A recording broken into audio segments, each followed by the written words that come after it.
My name is Erin Whitaker. I was 34 the year I married into the Ellison family. At that point in my life, I had built something resembling stability, though I never thought of it in those terms.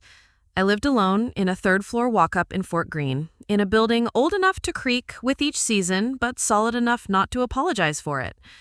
I worked from home as an independent financial analyst, consulting primarily for nonprofits and mid-size firms that couldn't afford full-time controllers, but still needed to know where every cent went. Numbers were clean, predictable. They didn't argue or overstep. I liked that. My days were structured, but quiet. I kept my own hours, filed reports meticulously, responded to emails quickly. I didn't take vacations. Not because I couldn't, but because I preferred the stillness of order to the unpredictability of escape. My circle was small, my presence intentional. I wasn't hiding, I was simply precise. When I met Daniel, things shifted incrementally.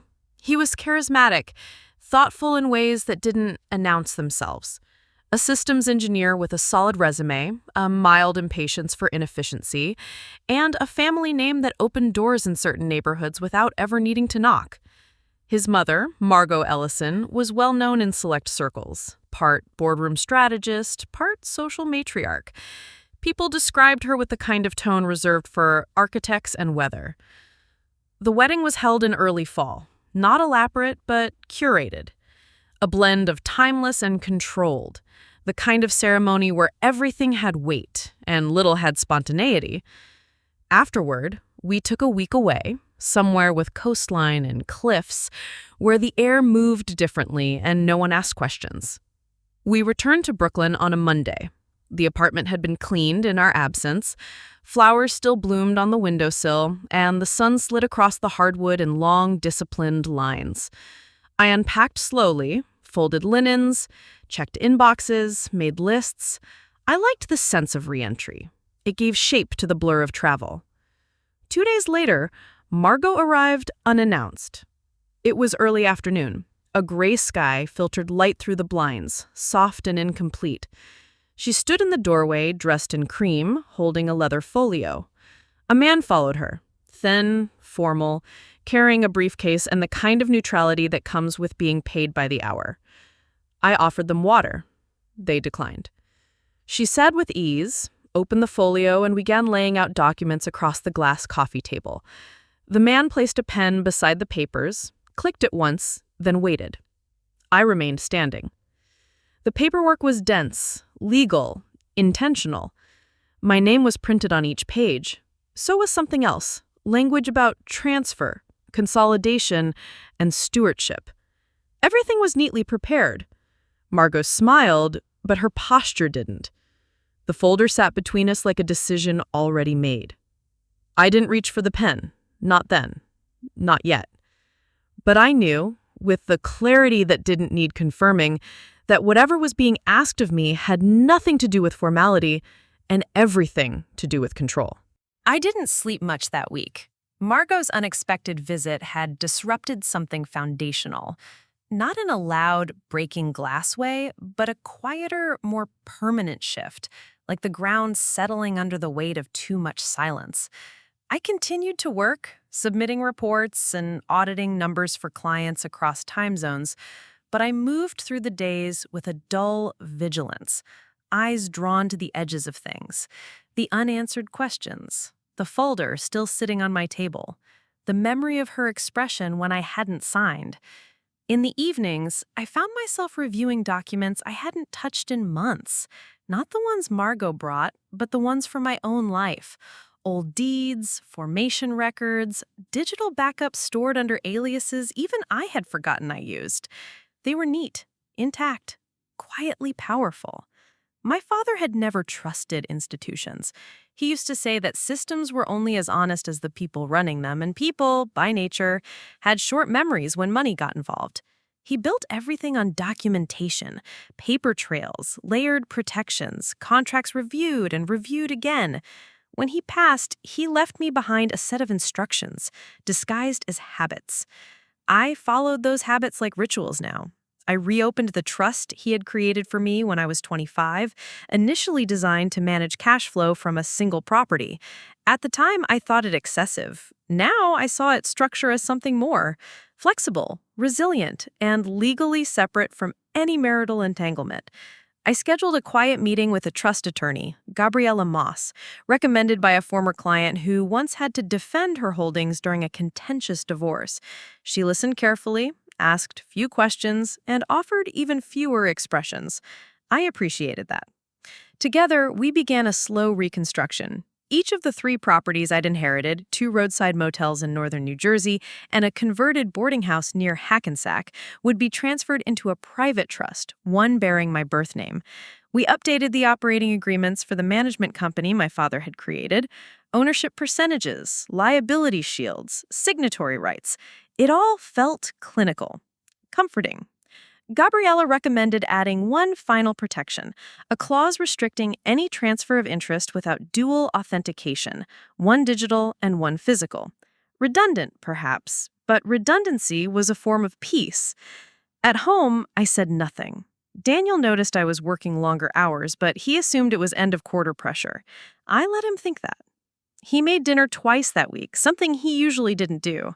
On Thursday night, I came home to find he'd lit candles. He smiled like we hadn't been living inside a gathering storm. I kissed him, sat down, asked about his day. He told me the firm had a new client, something in logistics, a family-owned shipping network that was merging with a larger investment entity. He didn't seem excited, just tired. I asked, carefully, if his mother had mentioned anything about her visit. He shook his head and poured more wine. Friday morning, a letter arrived addressed to me in Margot's handwriting. It wasn't long. A short paragraph about pending legal efficiencies and a reminder that financial alignment was the cornerstone of domestic peace. I shredded it without reading the last sentence. The next day, I drove to Clifton to meet with the property manager for the two motels. We sat in his office behind the front desk, surrounded by laminated keys and security camera feeds. He'd worked with my father for over a decade and hadn't changed the carpet since 2012. I didn't ask questions. I just handed him an updated directive, maintenance schedules, expense protocols, and a note requiring my in-person approval for any structural alterations or valuation reviews. He didn't protest. He never had. On the way back, I took a detour, drove past the boarding house, now a multi-unit rental with faded shutters and a crooked fence line. A young couple was unloading groceries at the front steps. They didn't notice me. I sat in the car, watched them for a few minutes, and then left without getting out. I'd lived in that house once, briefly, after college. My first job was an assistant grant writer for a nonprofit that folded after 9 months. Back then, I made just enough to pay for utilities and canned soup. My father never offered money. He only gave me the key to that house and told me rent was optional, but repairs were not. I fixed a leaking ceiling on my own that winter, bought the supplies from a Home Depot 20 miles away because they were 10 cents cheaper. Later that night, I opened a drawer in my office and took out the original binder, my father's trust manual, labeled by year, indexed by subject. Every rental agreement, every invoice, every change in zoning or tax status. It was all still there. I flipped to the section on inheritance transfers, skimmed through the witness clauses, and paused on a note in his handwriting. Trust isn't shared, it's proven. I stared at it longer than I meant to. On Sunday, Daniel's sister called. She said Margot had mentioned I might need help navigating asset complexity. Her tone was rehearsed, casual, but the message was clear. The family had begun to speculate. I told her I was fine. She asked if I'd be attending the brunch next week. I said yes. That night, I placed a small camera above the apartment entryway. It wasn't paranoia, it was protocol. Daniel and I spent the rest of the weekend in quiet domestic rhythm. He worked on his laptop while I reviewed property income statements. We watched a documentary before bed. He fell asleep first, his hand still resting on my hip. I lay there, staring at the ceiling, replaying every conversation I'd had with his mother since the wedding. They were always about structure, about legacy, about the continuity of names and what belonged where. Never feelings, always assets. On Monday morning, I met with Gabriella again. She had prepared the final documents, One additional layer, a postnuptial clarification stating that all premarital assets, including income derived from them, would remain under sole and separate ownership. It was not legally required, but advisable. I signed. Later that afternoon, while reviewing monthly maintenance budgets, I received an email from my bank alerting me that someone had attempted to change the access permissions on one of my secondary accounts. It had been flagged and frozen automatically. The IP address was traced to an office suite in Midtown, Foster and Ellison Capital. I didn't call Daniel, I didn't confront anyone. I simply changed all authentication methods and added an alert to trigger if my name appeared in any public filing over the next 90 days. When I finally looked up from my screen, the apartment was dark. A storm had started outside, faint thunder breaking in the distance. I got up, poured a glass of water, and stood by the window for a long time, watching the rain smear the city into slow, shifting patterns. No one had taken anything yet, but the reaching had begun, and I had no intention of leaving the door open. By the third week of October, the rhythm of intrusion had become familiar.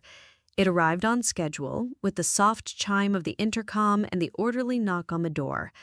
Sometimes it was Margot herself, sometimes someone else sent in her place, always polite, always observant. I offered coffee. I smiled. I stood still just long enough to be predictable. Daniel, unaware or unwilling to acknowledge the shift, remained constant. He continued to work long hours, came home with updates about office restructuring, client demands, possible travel. His tone was normal, even affectionate, but there was something in his pacing, in the way he no longer asked what I was working on. He had started to default to small talk, weather, groceries, traffic. It was as if, instinctively, he had begun to avoid asking questions he wasn't ready to hear the answers to. The apartment remained untouched on the surface, but I had changed the locks. I had added a 2-step biometric lock to the cabinet in my study, the one no one else ever opened. I had spoken again with Gabriella, not for legal additions this time, but to discuss contingencies. She didn't take notes during that meeting. Neither did I. The conversations with Margot had shifted in tone. Gone was the performative warmth. In its place, measured concern, observations cloaked as suggestions, passing mentions of shared family futures and long-term strategies. I learned to listen without responding. I nodded. I made tea. When she asked about my family, I gave her names, but not stories. When she brought up the topic of children, I redirected gently toward abstract timelines. She spoke of trusts, legacy, tax protection. I responded with questions about unrelated policy updates.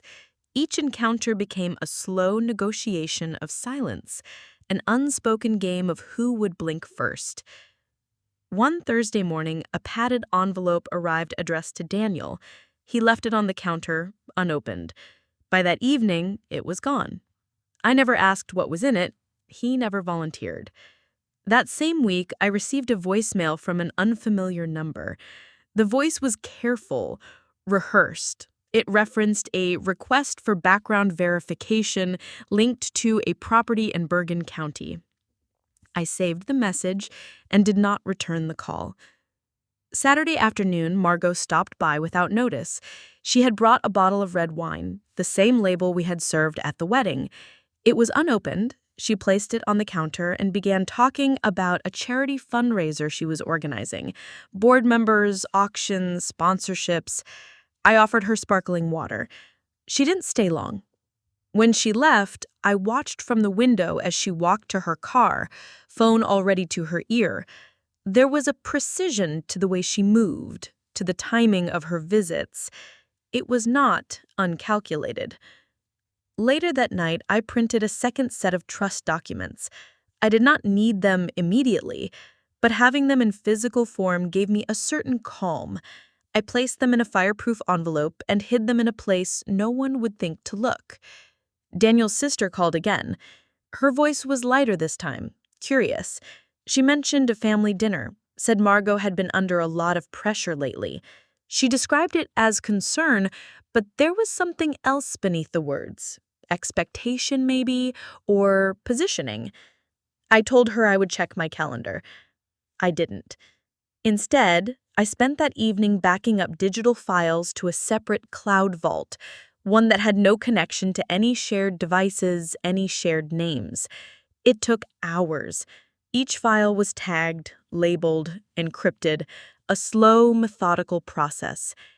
The next morning, I went to the storage unit I had rented under a former LLC, a name even Daniel wouldn't recognize. Inside, it was empty, but clean. I placed a locked case inside, no larger than a carry-on. On Sunday, I cleaned the apartment more thoroughly than usual, not out of necessity, but habit. I replaced batteries in smoke detectors, tested the alarm system, checked the hidden camera feeds I had set to sync every 48 hours. Nothing unusual. At brunch, Margot commented on my wardrobe, a remark about understated style. She noted that Daniel seemed distracted lately, asked if I'd noticed. I said he had mentioned work being stressful. She let the silence linger, then transitioned to news about a family friend who had recently refinanced their property for strategic liquidity. Daniel smiled through the entire conversation. He reached for my hand under the table. I let him. By Monday, I had updated the registered agent for my holding company. I changed the mailing address to a virtual office in Delaware. I flagged all outgoing correspondence with encrypted tags. I removed Daniel's name from the emergency contact list on the property management platform. I did not feel fear. I did not feel relief. Only movement. When Margot called on Tuesday to suggest a meeting with her estate planner, I agreed. I asked for the details in writing. She sent them within the hour. That night, I reviewed the message history on Daniel's phone, not because I suspected betrayal, but because I needed to confirm alignment, or the lack thereof. What I found was mundane: work messages, group chats, a long chain with Margot about Thanksgiving plans. There was one message, short and unreadable, from a number I didn't recognize. No context, no timestamp. I took a screenshot and saved it. The following day, I called Gabriella and confirmed her availability for the next week. I asked her to reserve a conference room, just in case. On Thursday, Daniel mentioned he might need to travel again. He asked if I would be okay managing alone for a few days. I said, of course. I asked when he would be leaving. He said Monday. I added the date to my calendar. That night, I opened a new bank account under the corporate name and routed a portion of rental income directly to it. The amount was not large, just enough to be noticed if someone was paying attention. On Friday, Margot stopped by again. This time she brought no gifts, no pretext. She said she was in the neighborhood. She stayed exactly 23 minutes. The visit felt less like a drop-in, more like an audit.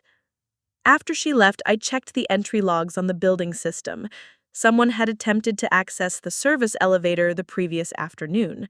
No deliveries had been scheduled. I made a note. The weekend passed quietly. I spent most of it alone. Daniel worked late and apologized with takeout. We ate in silence. He kissed my forehead before bed. On Sunday, I went for a walk around Prospect Park. I left my phone at home. When I returned, there was a missed call from Margot. No message. I deleted the notification without opening it. I spent the rest of the evening reviewing local notary registration records. It was a habit now, looking for not for what was there, but for what didn't belong. I went to bed early, the trust papers still on the desk, their presence quiet, but undeniable. The air in the apartment was still, measured, waiting. Margot returned on a Wednesday. Daniel had left for his business trip 2 days earlier, boarding a morning flight to Dallas for a client pitch he described as low stakes, though his tone hadn't matched the words. He'd packed light, taken the tablet, left his cologne on the counter by mistake. The apartment once he was gone, resumed its quiet shape, a stillness that welcomed observation. I wasn't expecting anyone that afternoon. The knock was soft, measured, too light for a delivery, but too deliberate to be casual. When I opened the door, Margot stood there, flanked by a man in an ash-gray suit carrying a leather briefcase with fingerprint latches. She offered no explanation, only a practiced smile, and stepped inside with the silent familiarity of someone returning to a property they already considered theirs. The man remained standing until she gestured toward the coffee table. His hands moved quickly, unbuckling the latches, spreading out pages. The briefcase, once opened, revealed branded document tabs and monogrammed pens. She sat where she had last time, with the same calm expression, her voice low and smooth. I said nothing, watched the pages shift like stage cues. The paperwork, from what I could tell, bore the name of a family trust, the same trust Daniel had mentioned once in passing, long before we married. It included transfer language, identifiers, legal phrasing about continuity, estate protection, legacy stewardship. My name appeared multiple times. I remained standing. She gestured for me to sit. I didn't. The man, her notary, explained something technical in tone, something about joint asset consolidation, optimization. He pointed to several lines with spaces for initials. His hands were steady, practiced. I nodded slowly, as if considering the shape of the paper more than the words on it. The apartment was unusually warm. Outside, the street below shimmered in late afternoon haze. Inside, time moved differently. She spoke again, calmly, mentioning generational responsibility. She referenced Daniel's name, the Allison family's values, the importance of structure and discipline. Her voice never rose, but her eyes moved quickly, measuring reaction, watching for weakness. I asked a question about timing. She answered immediately, fluently, as if she'd prepared for that objection. The notary handed me a pen, pointed to the first page. I took it. I read the first paragraph, then I put the pen down. The silence that followed was sharp, a fine-edged vacuum. She waited. The notary cleared his throat once. When I said I would need time to review the documents with my attorney, her smile faltered. Only slightly. The first crack in the lacquer. She recovered quickly, smoothing her lapel. She reminded me again of the family's intentions, of Daniel's alignment with the trust's vision. She mentioned legacy once more. I asked if Daniel was aware of the visit. She paused. Then she offered a variation of the truth, that he had been briefed, that he trusted her judgment in matters of structure. I stepped back, crossed my arms loosely, tilted my head the way I do when reviewing client disclosures. I let the silence stretch. The notary shifted his weight.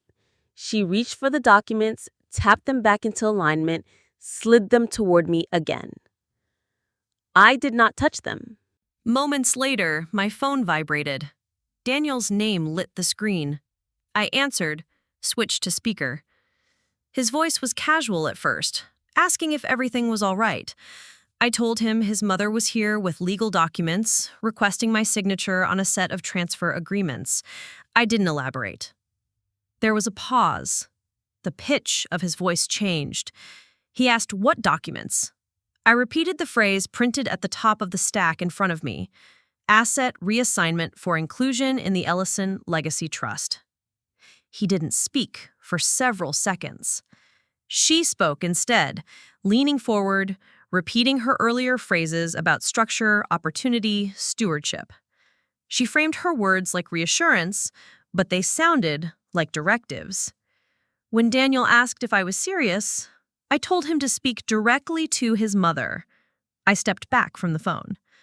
The rest of the conversation played out audibly between them. He was no longer calm. His tone sharpened with each question. Her replies came slower, more cautious. She invoked concern, responsibility, the fragility of unprotected assets. He interrupted her. She hesitated, then shifted to deflection. Eventually, he ended the call. The room remained silent for a full minute after. The notary began packing the documents. Margot rose from the couch, her expression no longer smooth. She said nothing else, simply adjusted her sleeve, gathered her bag, and left with a firm nod. I watched them go from the window, the notary's pace quicker than hers. I didn't move for a long time after they disappeared. Later that evening, I contacted Gabriella and sent her a summary of the visit. She responded within minutes, attaching a prepared affidavit in case any additional action was required. I printed it and filed it with the rest. The next morning, Daniel came home early. He looked older than he had a week ago. His suit was wrinkled, his shirt untucked. He set his luggage down without a word and sat in the chair across from mine. He stayed that way for almost 20 minutes, eyes fixed on nothing in particular. He finally asked why I hadn't told him sooner. I handed him a folder. Inside were copies of the trust documents I had updated 2 months earlier, property income reports, legal designations, an organizational chart of the holding company with my name listed as sole trustee. He didn't speak as he flipped through the pages. He lingered longest on the rental statements. When he closed the folder, he asked how long I had known. I told him it didn't matter. What mattered was the fact that his mother had attempted to remove legal control from my hands without my consent, without even notifying him. He didn't disagree. The fallout came quickly after that. Margot began contacting him daily. His sister sent a long email about family unity and miscommunication. His father reached out indirectly through a colleague, suggesting a discussion about options that might benefit everyone. Daniel stopped responding to them. For a while. Then the pressure came from elsewhere. His department's travel budget was reduced. One of his major accounts was reassigned. He came home late twice that week, his tone flatter than usual. I didn't ask. He didn't explain. On Friday, he placed an envelope on the kitchen counter. His resignation letter. He had accepted a new position with a mid-size firm in Midtown, one that had no ties to the Ellison family, no legacy expectations. He began sleeping more soundly after that. I noticed the shift in his breathing first. Deeper. Even. Meanwhile, I sent out notices to the property managers confirming that all contracts now require dual verification. I updated the insurance policies.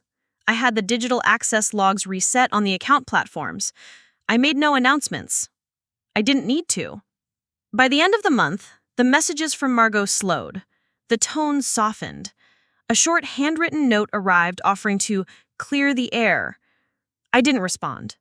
Instead, I opened a new account to route income from a future project, something I had been considering quietly for some time. A fourth property, further north, recently listed as distressed but structurally sound. The potential was quiet, promising. No one asked where the funding came from. I didn't offer it. The systems I had built remained intact. The trust, the layers, the channels, all still there, operating as intended. Invisible unless you knew where to look. The apartment returned to silence, a different kind of silence this time. Not watchful, not tense, just still. There was nothing else to prove, nothing to declare. I had never needed a victory, only control. The weeks that followed unfolded without spectacle. The calls from Margot, once insistent and layered in subtext, became infrequent, then disappeared altogether. I archived the messages but didn't delete them. The last one arrived on a Tuesday morning, a vague note wishing us well and offering a future dialogue if circumstances permit. I read it once, then placed it in a folder alongside other unresolved gestures. Wills never revised, documents never signed. Daniel began his new position 2 days later. The transition was quiet, deliberate. He took the subway instead of driving, something he hadn't done since our early dating months. The new firm's office was smaller, without the vaulted glass or marble of his previous one, but he came home with a lighter gait, his evenings no longer filled with unfinished pitch decks and late-night conference calls. At home, we adjusted. Not dramatically. There were no declarations or sudden renovations. Just a change in current. Quieter decisions. Mornings that began without dread. I received an invitation from a regional housing collective to speak at a roundtable on legacy property ownership. They had come across a zoning appeal I had submitted 2 years earlier, buried in a stack of policy proposals. I hadn't expected anyone to notice it. I declined the panel, but agreed to contribute an anonymous case summary. A month later, they cited that summary in a publication distributed statewide. No names, just figures, trends, and an outline of the trust structure I had reinforced. The property in Hackensack was refinanced under new terms. I negotiated a lower rate through a contact Gabriella referred. A small firm with no billboard advertising, no client dinners, just competence. The refinancing opened up space in the budget, and I began planning modest upgrades. Not to increase rental yield, but to stabilize what was already sustainable. A fresh coat of paint, updated signage, a weather-resistant key system. Tenants started leaving notes. Nothing elaborate. A thank you scribbled on a maintenance request. A potted plant left near the manager's office. Small signs that the space felt lived in, cared for. Daniel's parents stopped asking him to attend family events. His sister reached out once more, months later, to say she and her husband were relocating to Chicago. Her tone was neutral. She didn't mention the trust or Margot or the failed intervention. That winter, I was approached by a legal aid nonprofit seeking templates for asset protection tools for clients in unstable housing situations. They had come across a version of the legal framework I had helped revise through Gabriella's network. It wasn't public, but it had circulated among small law offices that handled estate planning without access to firm-level software. They asked if I would contribute revisions, quietly, anonymously. I agreed. The downtown property continued to perform steadily. Occupancy held. I reviewed the reports weekly, more out of habit than need. The building remained unchanged, but I began to see it differently. Not as a legacy, not even as a shield, but as proof that control could be quiet, invisible, and still absolute. Daniel and I spoke more now, but differently. Our conversations held space. He began to ask about the business, not out of curiosity, but respect. He never pushed. I answered what I chose to. There was no trace of the earlier hesitations between us. We no longer asked permission for boundaries. Gabriella introduced me to a former colleague who specialized in community investment trusts. The idea was unfamiliar to me at first, but compelling. I began exploring it during my spare hours, reading about ownership models that distributed equity across neighborhoods without inviting exploitation. No decisions yet, just attention. Spring arrived in slow shifts. The apartment felt larger with the windows open again. I cleared out old files, updated passwords, moved backup drives to a different location. One morning, while reviewing expense reports, I noticed that the smallest of the 3 properties had gone 6 months without a single incident. No repair requests, no late payments, no noise complaints. It was the first time that had happened in 8 years. I flagged the manager's profile for a bonus. The storage unit I had rented remained untouched. I renewed it for another year anyway. A new client reached out through a referral. Someone starting a consulting business after separating from a joint venture. She didn't explain the situation, and I didn't ask. She only said she needed help setting up financial structures that wouldn't fail under pressure. We worked quietly over 3 weeks. After we signed off, she sent a handwritten thank you with a list of books her attorney had recommended. One of them was the same estate law volume I had bookmarked years ago, the margins still filled with my father's notes. In May, I was invited to an annual luncheon hosted by a professional women's network I hadn't thought of in years. I hadn't attended since before the wedding. Someone must have updated the roster. I considered skipping it, but chose to go. The event was smaller than I remembered. Fewer blazers, more linen. Fewer speeches, more conversations. At one point, someone asked me how I had managed to preserve independent ownership through marital transitions. I smiled, gave a general response about proactive structuring, and changed the subject. They didn't press. I left early and walked home. The building was quiet. Daniel was already asleep. I turned off the hall light, poured a glass of water, and stood by the window for a while. Across the street, a young couple was moving into the unit above the coffee shop. Their boxes were stacked neatly on the sidewalk, labeled in bold marker. Someone laughed, a deep, relieved sound that floated upward and dissolved into the early summer air. I closed the window and filed the receipt for the coffee shop's latest lease payment. The auto deposit had cleared that morning. No alerts had triggered. No requests had been flagged. Everything remained exactly where I had placed it. It was almost a year to the day since Margot had appeared at my door with the notary and her quiet presumption. I remembered the weight of that moment, how the air in the apartment had felt still but tense, like the space between lightning and thunder. That silence had never fully returned, not in the same way. Something had shifted in me after that encounter, slowly but irreversibly. In late June, I received an email from the organizers of a regional financial literacy summit held each year at the state university. The invitation was brief, respectful. They were assembling a panel on intergenerational asset protection and sustainable ownership strategies. Someone had recommended me, no name given, just a mention that my model had been tested under pressure.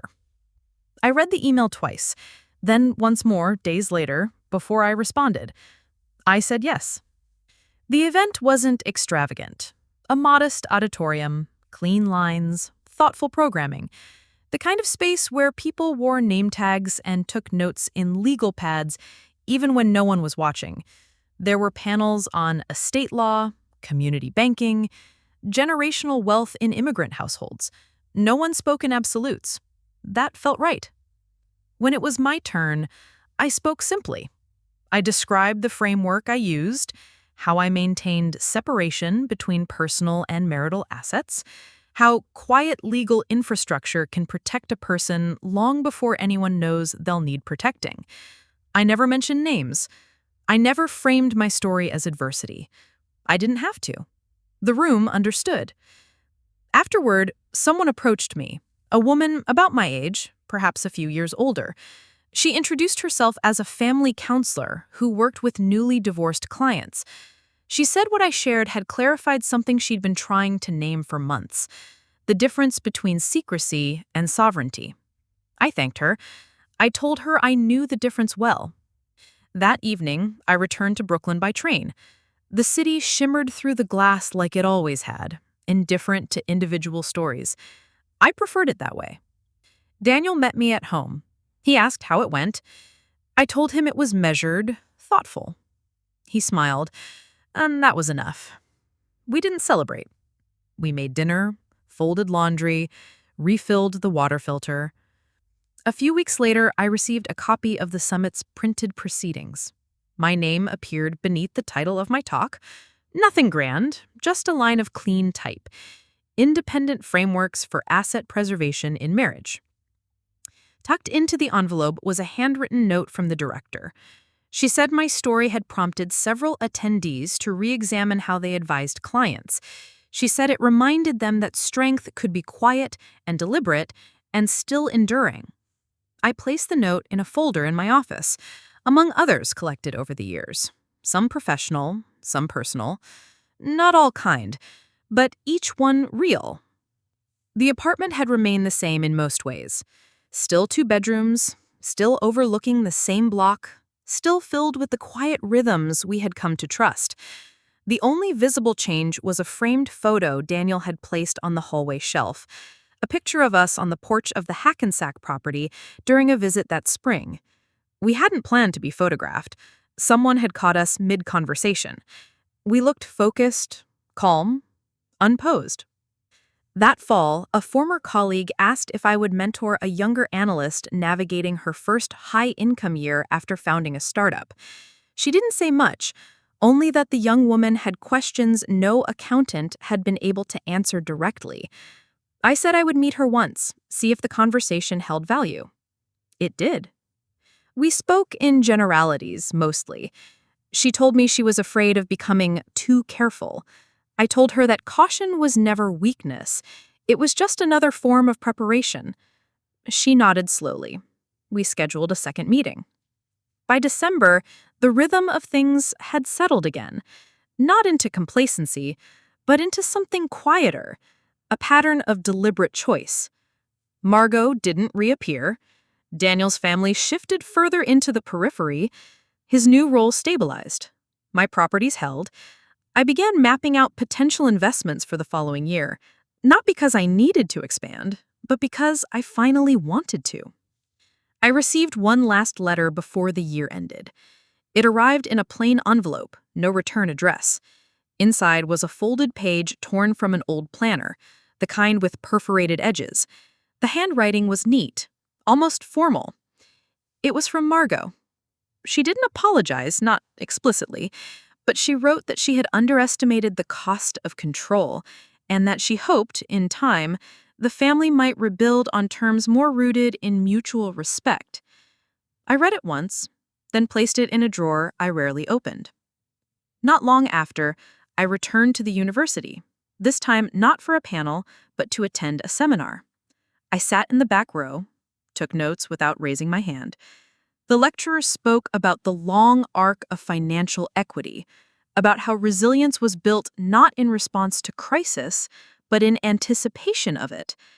I wrote that phrase in the margin of my notebook. As I walked home, the air was cold but dry. The city felt honest again. Not gentler, but clear. I had spent so long protecting what was mine that I had forgotten the quiet strength of simply belonging to myself. Some things don't need to be declared to be known. Some victories are not loud. And some balance, once earned, holds firm. Sometimes the most significant victories are the ones no one else sees. Not because they're small, but because they happen in quiet places. Across kitchen tables, in late-night decisions, in signatures declined rather than given. They unfold not with applause, but with a steady reclaiming of space. There was a time when I thought protecting what was mine meant building walls. Now I understand it also means knowing when to open the door and when to keep it shut. We often talk about justice as something loud, public, even dramatic. But some forms of justice arrive more softly, in the form of respect finally earned, in an email that invites your voice, in a decision made without fear. If you've ever had to hold your ground when others tried to claim it, if you've ever chosen stillness over spectacle, then perhaps you already know what it means to trust yourself more than the room you're standing in. And maybe that's the quiet truth no one teaches, that dignity doesn't always come with approval, and recognition doesn't always arrive when you need it. But when it does, it's steady, and it stays. What's something you've protected, not out of pride, but because it was part of who you are? I'd like to hear it, not because we need to prove anything, but because stories like these, yours, mine, deserve to be named.